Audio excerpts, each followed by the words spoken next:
अलिकति मोबाइलले काम अलिक गरिरहेको थिएन।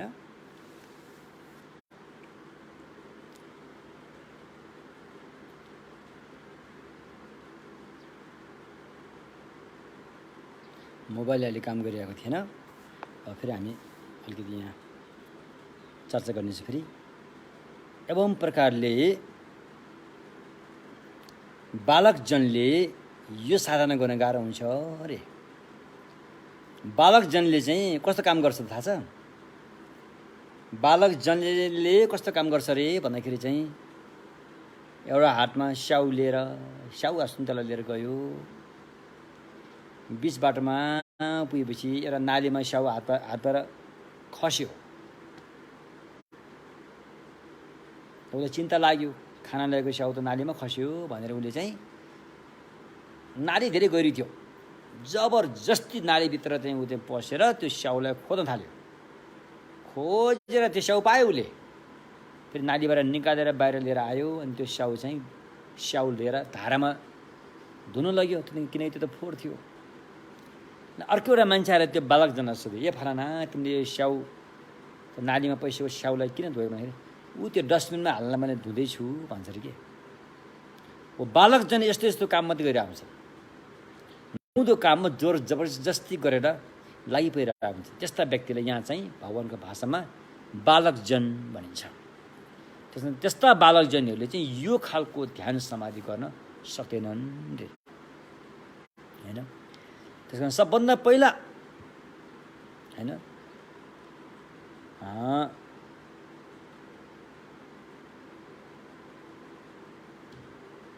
यहाँ भन्न खोजेको के भन्दाखेरि शील पालन नगरिकन ज्ञान सुन्नु, ज्ञान नस्वीकारिकन ध्यान गर्नु भयो भने त्यो अझ कल्टो हुन्छ, त्यो अपुरो नै हुन्छ।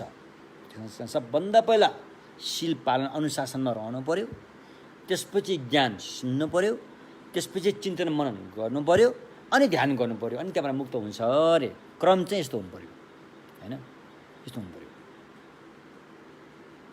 तसर्थ बोधिसत्व पिटकमा बोधिसत्व पालन गर्नुपर्ने शीलका क्रमहरू, अनुशासनका चाहिँ पद्धतिहरूलाई चाहिँ यहाँ कसरी सबभन्दा पहिला बोधिसत्वले पालन गर्ने प्रतिमोक्ष सम्भार।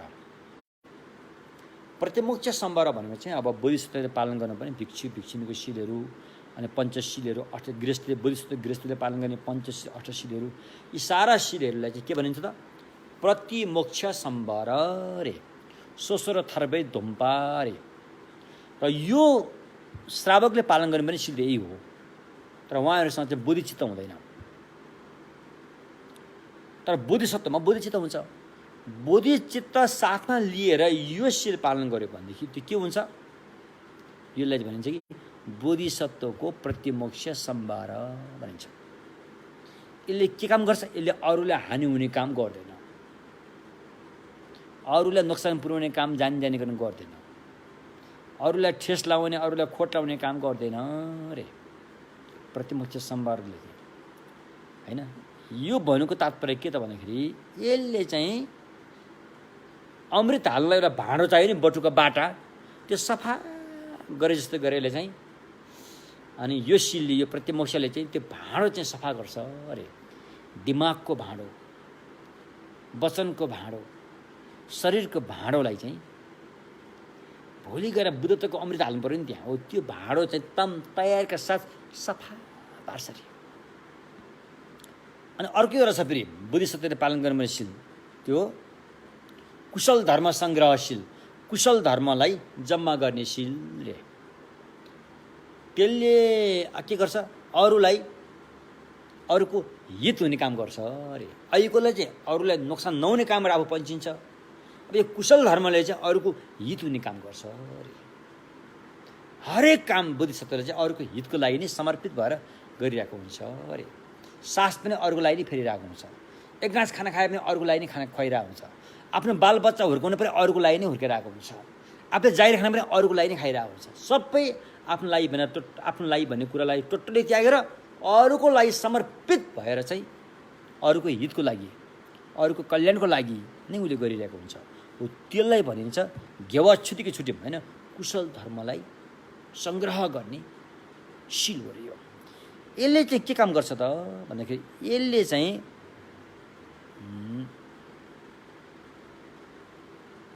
अहिलेको पवित्र भएको भाँडो छ नि, सफा भएको भाँडामा चाहिँ सद्गुणहरू हाल्छ। त्यहाँ भावी बुद्धत्व प्राप्त गर्नलाई आवश्यक पर्ने सद्गुणहरू जुन छन्, त्यो सद्गुणहरू चाहिँ त्यो भाँडामा हाल्छ। त्यो काम गर्छ यसले।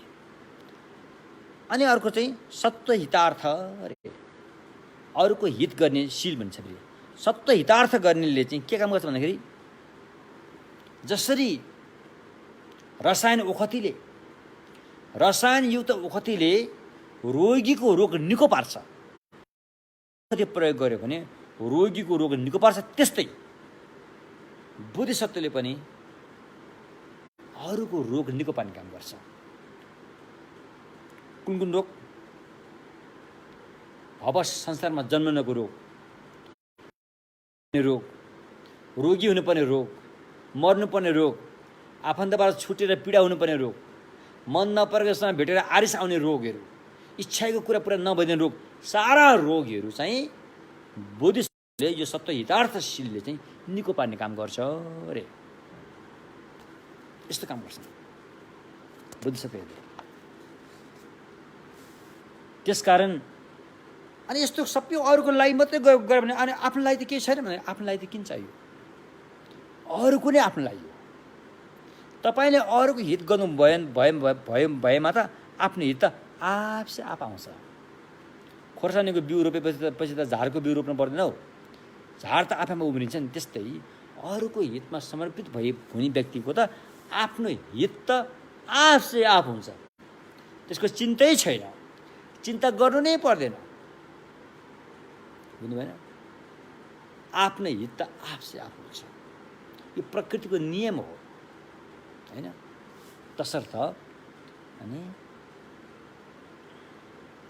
यस्तो बुद्धिसत्वले यस्तो सदाचारमा, तीन किसिमको शीलको चाहिँ सदाचारमा रहेर अनि उसले चाहिँ प्रज्ञाको अभ्यास, प्रज्ञाको लिन्छ अरे।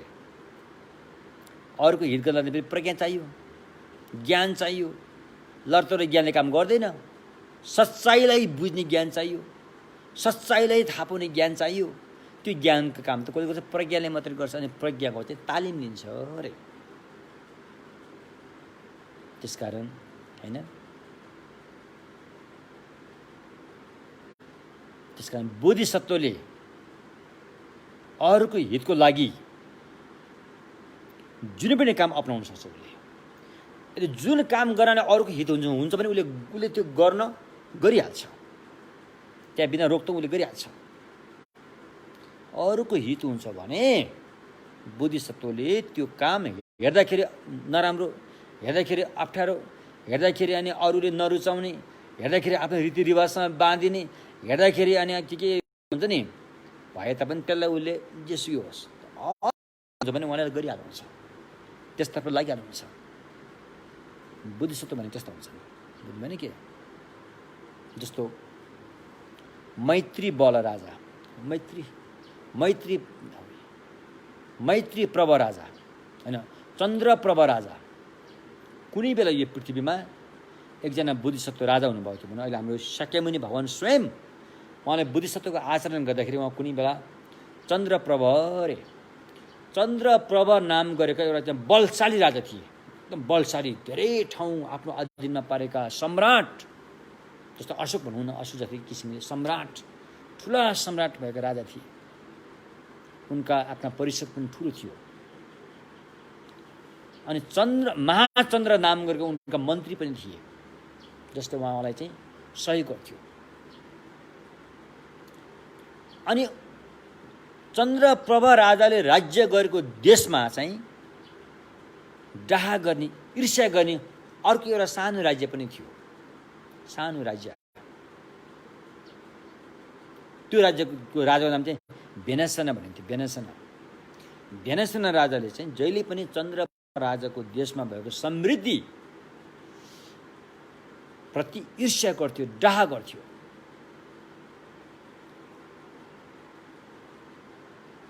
अनि यो ईर्ष्या डाहा गर्थ्यो। अनि एकपल्ट चाहिँ भिनेसेना राजाले चाहिँ के घोषणा गरे भनेदेखि दानशाला बनाएर म दान दिन्छु, जसले जे चाहिन्छ म त्यही दान दिन्छु भनेर उनले दान दिन थाले। कसले? चन्द्रप्रभ राजाले दान दिन थाले। उहाँको दानको कृति बढ्दै गयो, झन् उहाँको नाम फैलिँदै गयो। अनि भिनेसेना राजालाई त्यो एकदम उसलाई चाहिँ ज्वलन भयो। ओहो, अब यसले दान दियो, यसको नाम झन् फैलियो, यसले दानै दिने हो भने म त यसको टाउकै दान माग्छु भन्ने उसको मनमा आयो। कसको? त्यो सानो राज्यको राजा भिनेसेनाको मनमा चन्द्रप्रभको राजाको टाउको माग्नु पर्यो।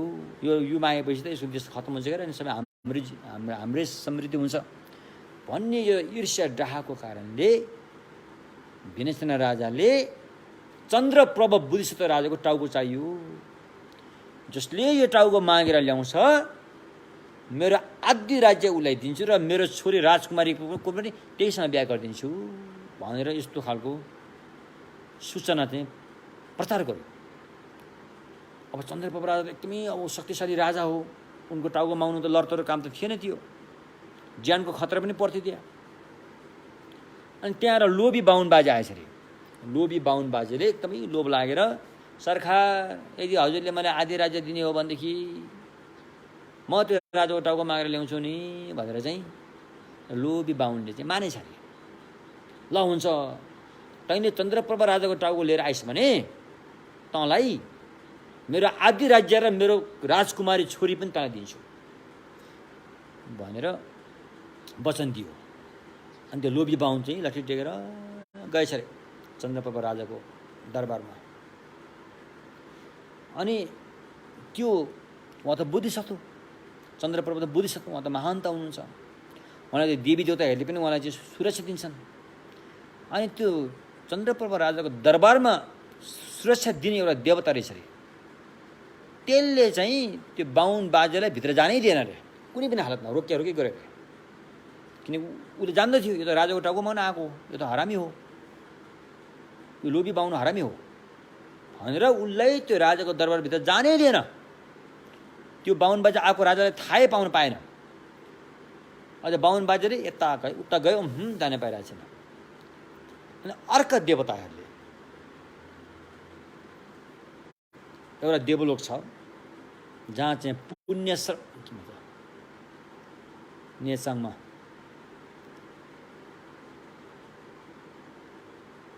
एउटा देवलोक छ जहाँ चाहिँ प्रायः छ त्यहाँ आर्यहरूको जन्म हुन्छ।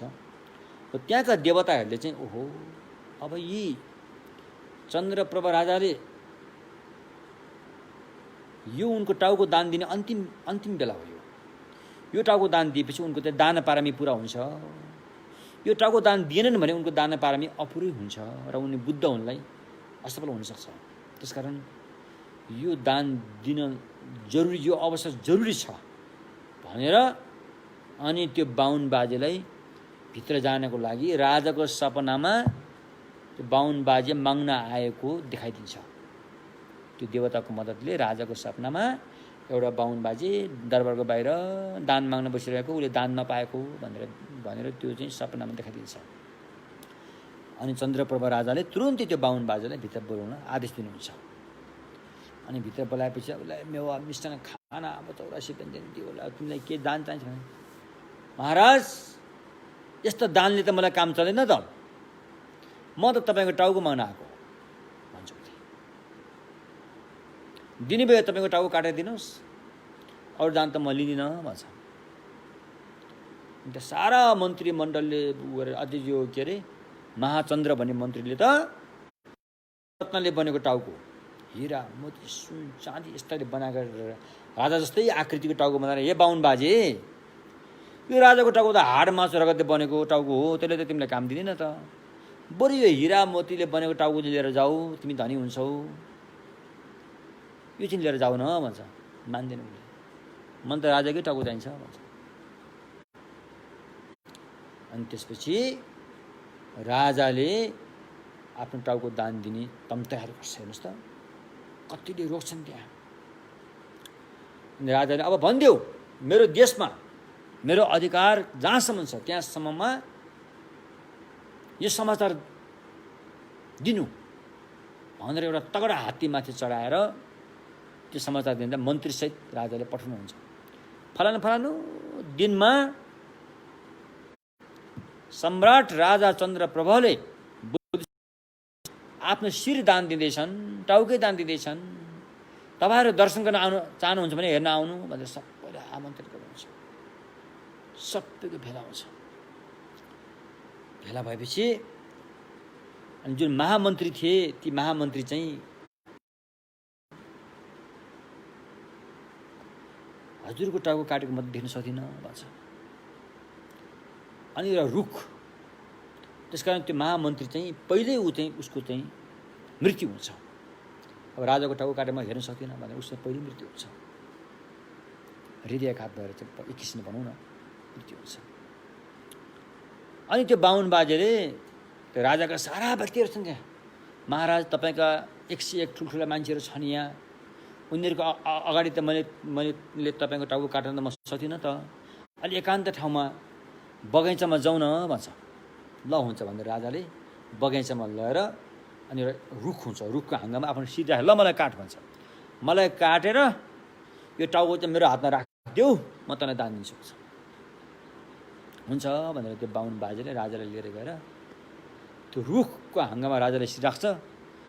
बाहुन बाजेले तलवार निकालेर काट्छु भन्दाखेरि त्यो रुखमा चाहिँ एउटा वृक्ष देवी हुन्छ, रुखको देवी हुन्छ। त्यो देवीले चाहिँ त्यो बाहुन बाजेको गालामा छड्याम चर्काइदिन्छ। त पापी, यस्तो बुद्धिस्ट राजाले तैँले काट्ने हो पापी भनेर छड्याम गालामा हानि थप्पड हानिन्छ त्यो रुखको देवीले। बाहुन बाजे त तल ढल्छ, उसित कमजोर थियो त्यो, तल ढल्छ।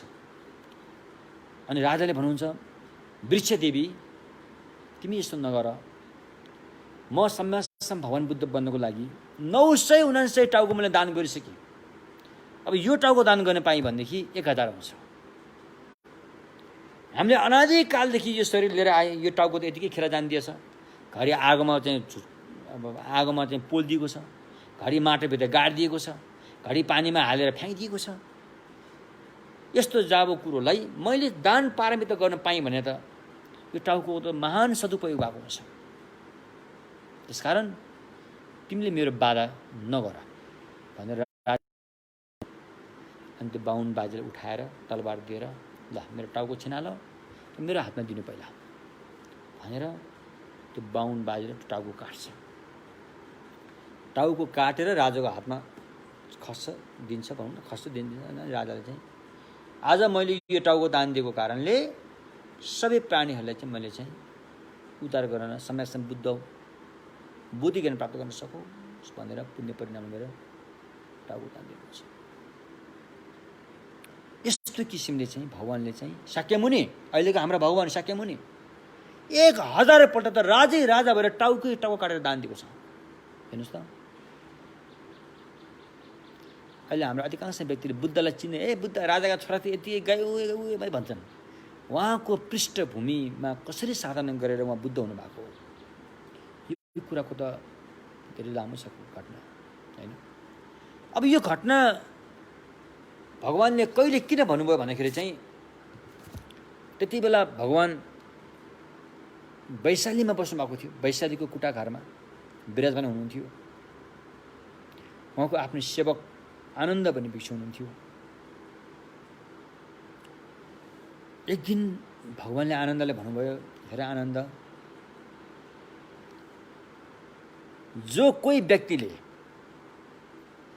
4 रिद्धिपात ध्यानबाट प्राप्त गर्ने एउटा चाहिँ चमत्कारी शक्ति हो, 4 किसिमका रिद्धिपातले चाहिँ सम्पन्न भएको छन् भने यदि उसले चाहेमा 1 कल्पसम्म पनि ऊ आफ्नो शरीरलाई जीवित राख्न सक्छ, नमरिकनै 1 कल्पसम्म पनि शरीरलाई जीवित राख्न भनेर भगवानले 3 पल्टसम्म दोहोऱ्याइकन आनन्दलाई आज्ञा भयो, भन्नुभयो। तर त्यहाँ के भयो, त्यो दुःखद घटना, आनन्दलाई दुष्सी मारले लठ्यायो। आनन्द त्यहाँनिर चुक्यो। उसले भगवानलाई भन्नुपर्थ्यो, भगवान हजुर पनि त यस्तो 4 रिद्धिपात प्राप्त गर्नुभएको व्यक्ति हुनुहुन्छ, हजुर पनि बस्दिनु पर्यो लामो समयसम्म भनेर भन्नुपर्ने थियो। भगवानले पहिलोपल्ट भन्नुभयो हेर आनन्द, यो 4 ऋद्धि प्राप्त गरेको व्यक्ति चाहिँ यदि उसले चाहे आफ्नो आयु लम्ब्याएर 1 कल्पसम्म पुर्याउन सक्छ, जुन सद्गुण मैले पनि पाइसकेको छु भन्नुहुन्छ भगवानले। 1 पल्ट 2 पल्ट 3 पल्टसम्म भन्दाखेरि पनि अब आनन्द जस्तो भगवानप्रति यस्तो श्रद्धा राख्छ कि ऊ होइन, भगवानलाई ऊ ज्यान दिन चाहन्छ, समर्पित त भगवानलाई अनुरोध गर्न सकिने भने अब मेरो खासै के आवश्यक छैन रहेछ भनेर अलिकति त्यो निराशपन भनौँ के भनौँ त्यस्तो एउटा त्यहाँ घटना घट्छ। त्यसपछि अनि आनन्द आफ्नो ठाउँमा जान्छन्, आराम बस्न जान्छन्। त्यति बेला दुसी मार आएर अब यो मार भनिन्छ नि, अब यो अब क्रिस्चियन मुस्लिमहरूले चाहिँ शैतान भन्दो रहेछन्, भगवान बुद्धको भाषामा चाहिँ त्यसलाई मार भनिन्छ। मार आएर अनि भगवानलाई, भगवान हजुर जीवित रहेर धेरै व्यक्ति बुद्धत्व प्राप्त गरिसके, कति अरब त भएर गए, कति के बुद्धिस्ट भएर गए, अब त हजुरको चाहिँ छिछिरै देहान्त हुनु पर्यो, परिनिर्वाण हुनु पर्यो, हजुर जति धेरै बस्नु उत्तिकै यहाँ यो त्यो मार चाहिँ एउटा देवता हो। यो देवताहरूले चाहिँ मान्छेको कल्याण होस् भनेर कहिले पनि चाहँदैन। यी देवी देवतालाई चाहिँ मान्छेको कल्याण होस् भनेर कहिले पनि चाहँदैन तिनीहरूले। त्यस कारण त्यही देवी देवता मार आएर हजुर छिटो, किनभने मान्छे बुद्ध भएपछि त उनीहरूको सेवा गर्ने कुरा आएन त्यहाँ। अनि त्यो दुष्य मारे चाहिँ अब यो मान्छेहरू तरे, यिनीहरू चाहिँ भगवान बने भने त हाम्रो सेवा कसले गर्ला, त्यस्तो सोच राख्छन् देवी देवताहरूले। त्यस कारण त्यो देवी देवता मारले आएर भगवानलाई हजुरले चाहिँ छिटो देहान्त हुनु पर्यो भनेपछि भगवानले, अहिले आनन्दले पनि अब अनुरोध गर्न सकेनन् 3 पल्ट भन्दाखेरि पनि। अब अहिले मारले पनि त्यस्तो भन्दैछ भनेपछि ठिक छ, अब चाहिँ 3 महिनापछि मेरो परिनिर्वाण हुन्छ, मैले देह त्याग्छु भनेर सिंहनाद घोषणा। त्यो घोषणा के गर्नु भएको थियो, त्यहाँ त ठुलो पृथ्वीले थाहा नसक्ने त्यहाँ कम्पन भयो, भुइँचालो आयो, कम्पन भयो। अनि आनन्द आराम बस्न गएको थियो, उहाँ त ओहो उहाँलाई एकदमै सपना पनि अलिकति नराम्रो देख्यो उहाँले। ओहो भगवानलाई के भयो होला, के भयो, उठेर भगवान बाटोमा आएर भगवान एकदमै मलाई चिन्ता भइरहेछ, हजुर मलाई धेरै चिन्ता भइरहेछ, यस्तो भुइँचालो पनि आयो, सपना पनि मैले राम्रोसँग देखिरहेको छैन, यो के कारण होला भनेपछि भगवानले 8 कारणले भूकम्प हुन्छ भनेर पनि बताउनु भयो। त्यसमध्ये आजको भूकम्प चाहिँ भगवानले 3 महिनापछि परिनिर्वाण लिने घोषणा गर्नुभयो, त्यसरी भूकम्प आएको हुन्छ। अनि आनन्दले रोई कराई गरेर भगवानलाई कल्पसम्म बस्नु भनेर प्रार्थना गर्छ। आनन्द ढिलो भइसक्यो, भगवानले एउटै वचन बोल्नुहुन्छ, 2टा वचन कहिले बोल्नु हुँदैन भनेर भगवानले आनन्दको प्रार्थनालाई अस्वीकार गर्नुहुन्छ। अनि सबै महाभिक्षु परिषद जम्मा भएर भगवानलाई लामो समयसम्म बस्न प्रार्थना गर्छन्, अस्वीकार्य हुन्छ। त्यसपछि सारीपुत्र भगवानको अग्रश्रावक, हाम्रो कतिपय बाहुन क्षेत्रीहरू, हाम्रो नेपालका बाहुन क्षेत्रीहरूले के सोच्छन् भनेदेखि यो बुद्धको धर्म भनेको त अब यो त हाम्रो मङ्गोलियनहरूले गर्ने हो, नेवारहरूले गर्ने हो भनेर घान हाल्छन्। त्यो गलत। भगवानको दाहिने हात भएको सारीपुत्र त्यो बाहुनको छोरो थियो, बाहुनको छोरो थियो। भगवानको देब्रे हात जस्तो व्यक्ति मत गरेन, त्यो बाहुनको छोरो थियो। त्यसकारण आज हाम्रो बाहुन क्षेत्रीहरूले यो कुरा बुझ्दैनन्, थाहा छैन, यिनीहरूले भने जस्तो इतिहास केलाएर हेर्न जानेको छैनन्। अनपढहरूको त के कुरा गर्नु, पढा लेखा भएकाहरूले पनि यो कुरा बुझ्दैनन्।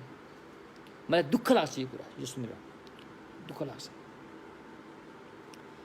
र सारीपुत्रले के भन्नुभयो, भगवान हजुरले देह त्यागेको म हेर्न सक्दिनँ,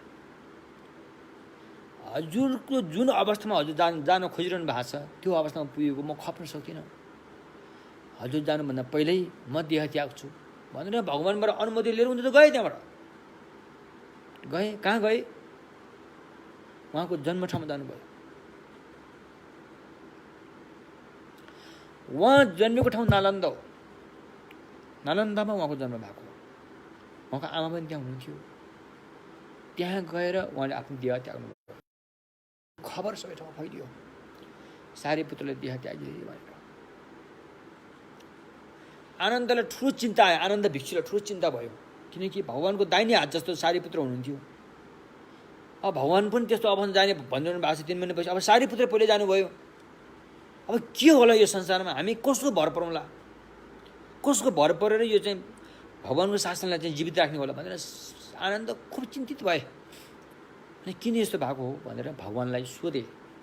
अनि भगवान, हेर आनन्द, सारीपुत्रले अहिले मात्रै यो देह त्यागेको होइन, मैले देह त्याग्नुभन्दा पहिला पनि उनले देह त्यागेका थिए भनेर भगवानले आज्ञा हुन्छ।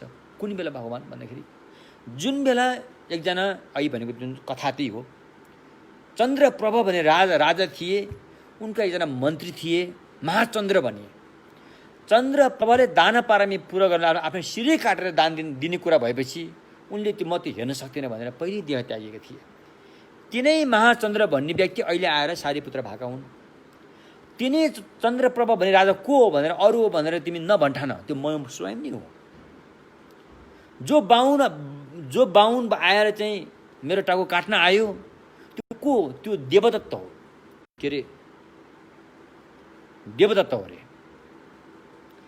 जो अहिले जुन दुष्य मार आएर चाहिँ मलाई चाहिँ देह त्याग्न उसले अनुरोध गरे त्यो को? त्यो त्यति बेलाको भिनेसन भन्ने जुन त्यो राजा हो, त्यो थियो अरे। त्यसकारण सारीपुत्रले पहिले पनि मैले देह त्याग्नुभन्दा पहिले उनले त्यागेको थिए, अहिले पनि त्यही घटना घटेको हो भनेर भगवानले चाहिँ यसरी चाहिँ यो चन्द्रप्रभ राजाको चाहिँ उहाँको घटना सुन्नुहुन्छ। यही किताब अहिले हामीले नेपालीमा लेख्दैछौँ, उल्था हुँदैछ। कर्म हेतु फल। भगवानले पहिला जुनीमा के गर्नुभयो त? के साधना, के कस्तो अभ्यास गरेर उहाँ पारमी भएर चाहिँ अहिले आएर उहाँ चाहिँ सम्यासन भगवान बुद्ध बन्नुभएको भन्ने कुराको सारा सङ्गालो, त्यो घटनाको सङ्गालोको चाहिँ लगभग 800 जति पेज भएको किताब छ। त्यो अहिले हामीले नेपालीमा लेख्दैछौँ। त्यसको टाइटल चाहिँ कर्म हेतु फल भनेर मैले दिएको छु। बुझ्नुभयो नि के? तसर्थ अब आजको प्रवचन यति नै भयो होइन। भोलि पनि हामी यो प्रज्ञाकै बारेमा नै चर्चा गर्नेछौँ। अझै यसलाई तिखार्नेछौँ, निखार पार्नेछौँ।